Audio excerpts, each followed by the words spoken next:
अच्छा, आप कर्नाटक से? कर्नाटक।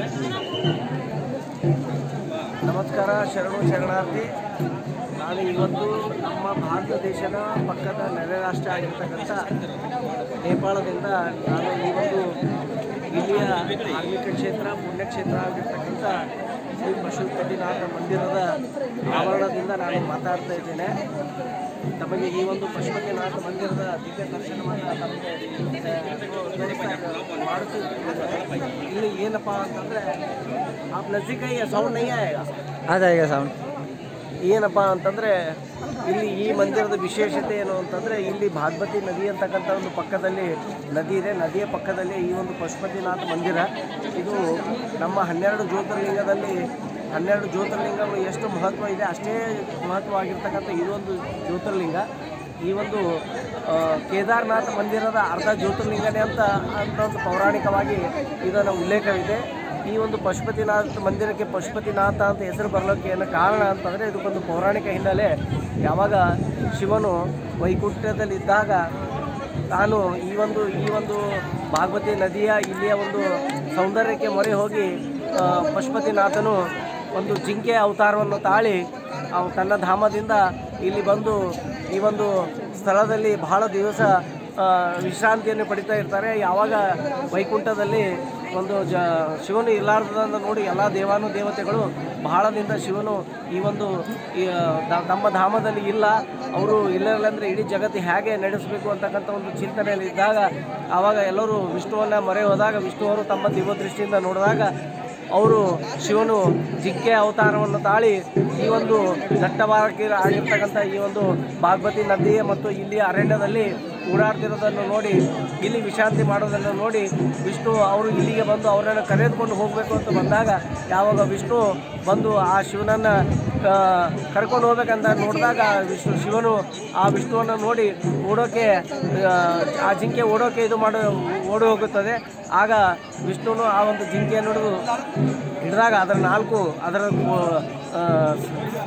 ಸಿಂಗಗಳು ಅದರ ಒಂದು ಕೋಡುಗಳು ವಿಷ್ಣುವಿನ ಕೈಯಲ್ಲಿ ಮುರಿದು ಹೋಗುತ್ತವೆ. ಆ ಮುರಿದಿರ್ತಕ್ಕಂಥ ಇಲ್ಲಿ ಕೆಳಗೆ ಇಲ್ಲೇ ಇರ್ತಕ್ಕಂಥ ಆ ಒಂದು ಕೋಡುಗಳ ಮುಖಾಂತರನೇ ಇಲ್ಲಿ ಆ ಒಂದು ಪಶುಪತಿನಾಥನ ಲಿಂಗವನ್ನು ಸೃಷ್ಟಿಯಾಯಿತು ಅಂತ. ಈ ಒಂದು ಪಶುಪತಿನಾಥನ ಮಂದಿರದ ಈ ಲಿಂಗವು ಸುಮಾರು 5 ಮುಖಗಳು ಇರ್ತಕ್ಕಂಥ ಶಿವಲಿಂಗವಿದೆ. ಇದರಲ್ಲಿ 4 ದಿಕ್ಕಿಗಳಿಗೆ ಒಂದು ಮುಖ ಮತ್ತು ತಲೆ ಮೇಲೆ ಇರ್ತಕ್ಕಂಥ ಒಂದು ಲಿಂಗಗಳು ತಮ್ಮದೇ ಆದಂಥ ಒಂದೊಂದು ಮುಖದ ಒಂದೊಂದು ವಿಶೇಷತೆ ಇರ್ತಕ್ಕಂಥ ಈ ಒಂದು ಶಿವಲಿಂಗ. ಹೀಗೆ ಈ ಒಂದು ಶಿವಲಿಂಗದ ಇದು ಒಂದು ಬಹಳ ಅದ್ಭುತವಾಗಿರ್ತಕ್ಕಂಥ ಪಾರಸ ಕಲ್ಲಿನಿಂದ ಇರ್ತಕ್ಕಂಥ ಪಾರಸ್ ಕಲ್ಲಿನ ಥರನೇ ಇರ್ತಕ್ಕಂಥ ಈ ಒಂದು ಶಿವಲಿಂಗ. ಈ ಶಿವಲಿಂಗಕ್ಕೆ ಏನೇ ಮುಟ್ಟಿದರೂ ಕೂಡ ಅದು ಬಂಗಾರ ಆಗುತ್ತದೆ ಅಂತಕ್ಕಂಥ ಒಂದು ಪೌರಾಣಿಕವಾದಂಥ ಇಲ್ಲಿ ಕಥೆ ಇದೆ. ಹೀಗೆ ಈ ಒಂದು ಮಂದಿರದ ಆವರಣದಲ್ಲಿ ಒಳಗಡೆ ಮೊಬೈಲನ್ನು ಟೋಟಲಿ ರೆಸ್ಟ್ರಿಕ್ಟೆಡ್ ಇದೆ. ಯಾವುದೇ ರೀತಿಯಿಂದ ಮೊಬೈಲನ್ನು ನಾವು ಅಲ್ಲಿ ವಿಡಿಯೋ ರೆಕಾರ್ಡನ್ನು ಮಾಡೋದಾಗಿಲ್ಲ. ಅದಕ್ಕೋಸ್ಕರ ನಾನು ಈ ಒಂದು ಮಂದಿರದ ಪರಿಸರದಿಂದಲೇ ಮಾಡ್ತಿದ್ದೆ. ಒಳಗಡೆ ಸಾಕಷ್ಟು ಶಿವನ ಮಂದಿರಗಳನ್ನು ನಾವು ಆ ಒಂದು ಮಂದಿರ ಆವರಣದಲ್ಲಿ ಕಾಣಬಹುದು. ಮತ್ತು ಎದುರುಗಡೆ ಶಿವನ ಒಂದು ಬೃಹತ್ ಆಕಾರವಾಗಿರ್ತಕ್ಕಂಥ ಒಂದು ಕಲ್ಲಿನ ನಂದಿ ಇದೆ. ಆ ನಂದಿಯ ಮೇಲೆ ಒಂದು ಹಿತಾಳೆಯ ಒಂದು ತಾಮ್ರದ ಕೋಟಿಂಗನ್ನು ಮಾಡಿರ್ತಕ್ಕಂಥ ಬೃಹತ್ ಆಕಾರವಾಗಿರ್ತಕ್ಕಂಥ ಒಂದು ನಂದೀಶ್ವರ. ಇಲ್ಲಿ ಏನು ವಿಶೇಷ ಅಂತಂದರೆ ಇಲ್ಲಿ ಪಶುಪತಿನಾಥನ ದರ್ಶನವನ್ನು ಮಾಡಬೇಕಾದ್ರೆ ಮೊದಲು ಪಶುಪತಿನಾಥನ ದರ್ಶನವನ್ನೇ ಮಾಡಬೇಕು. ನಂದಿಗೆ ನಮಸ್ಕಾರ ಮಾಡಿ ಪಶುಪತಿನಾಥನಿಗೆ ನಮಸ್ಕಾರ ಮಾಡಬಾರ್ದು ಅಂತಕ್ಕಂಥ ಒಂದು ಪ್ರತೀತಿ ಇದೆ. ಯಾಕಂತಂದರೆ ಇಲ್ಲಿ ಯಾರು ಪಶುಪತಿನಾಥನ ದರ್ಶನವನ್ನು ಮಾಡ್ತಾರೆ ಅವರಿಗೆ ಮುಂದೆ ಪ್ರಾಣಿಯ ಯೋನಿಯಲ್ಲಿ ಜನ್ಮವನ್ನು ತಾಳುವುದಿಲ್ಲ ಅಂತಕ್ಕಂಥ ಒಂದು ಮನುಷ್ಯನ ಜನ್ಮದಲ್ಲಿ ಹುಟ್ಟುತ್ತಾನೆ ಅಂತಕ್ಕಂಥ ಒಂದು ಪೌರಾಣಿಕ ಕಥೆ ಇದೆ. ಅದನ್ನೇ ನಾವು ನಂದೀಶ್ವರನಿಗೆ ನಮಸ್ಕಾರ ಮಾಡಿ ಮತ್ತು ನಾವು ಈ ಒಂದು ಪಶುಪತಿನಾಥನ ದರ್ಶನವನ್ನು ಮಾಡಿದರೆ ನಾವು ಮತ್ತೆ ಪ್ರಾಣಿಯ ಯೋನಿಯಲ್ಲಿ ಹುಟ್ಟುತ್ತೇವೆ ಅಂತಕ್ಕಂಥ ಹೀಗೆ ಹಲವು ಪೌರಾಣಿಕ ಕಥೆಗಳನ್ನು ಇರ್ತಕ್ಕಂಥ ಬಹಳ ವಿಸ್ಮಯವಾಗಿರ್ತಕ್ಕಂಥ ಭಾಳ ಸುಂದರವಾಗಿರೋ ಪರಿಸರ ಇರ್ತಕ್ಕಂಥ ಇಲ್ಲಿ ನೋಡ್ಬೋದು ನಾವೆಲ್ಲ. ಇಲ್ಲಿ ಬಹಳಷ್ಟು ಗುಡಿಯ ಸುತ್ತಮುತ್ತ ಇಲ್ಲಿ ಲೈಬ್ರರಿ ಇದೆ ಮತ್ತು ಇಲ್ಲಿ ಗೋಶಾಲಾ ಇದೆ ಮತ್ತು ಒಳಗಡೆ ಮತ್ತು ಇನ್ನೊಂದು ವಿಶೇಷ ಆರ್ಯಘಾಟ್ ಅಂತ ನಾವು ಹೆಂಗೆ ಬನಾರಸ್ನಲ್ಲಿ ಒಂದು ಕಾಶಿಯಲ್ಲಿ ಒಂದು ಘಾಟನ್ನು ನೋಡ್ತೀವಿ, ಸತ್ಯ ಹರಿಶ್ಚಂದ್ರ ಘಾಟ್ ಆಗಿರ್ಬೋದು, ಮಣಿಕಂಠ ಘಾಟ್ ಆಗಿರ್ಬೋದು.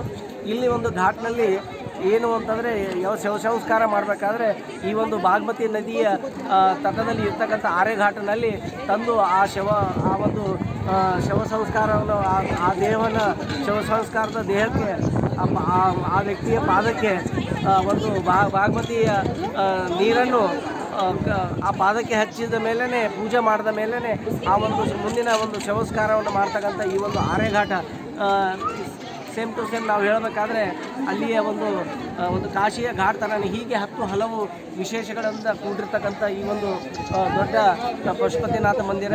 ಇದು ನಮ್ಮ ನೆರೆ ರಾಜ್ಯ ಆಗಿರ್ತಕ್ಕಂಥ ನೇಪಾಳದಲ್ಲಿರ್ತಕ್ಕಂಥ ಒಂದು ಪಶುಪತಿನಾಥ. ತಾವು ಕೂಡ ಈ ಒಂದು ಪಶುಪತಿನಾಥನ ದಿವ್ಯ ದರ್ಶನವನ್ನು ತಮ್ಮ ಜನ್ಮವನ್ನು ಪಾವನ ಮಾಡಿಕೊಳ್ಳಬೇಕಂತ ಹೇಳ್ತೇನೆ. ಧನ್ಯವಾದಗಳು.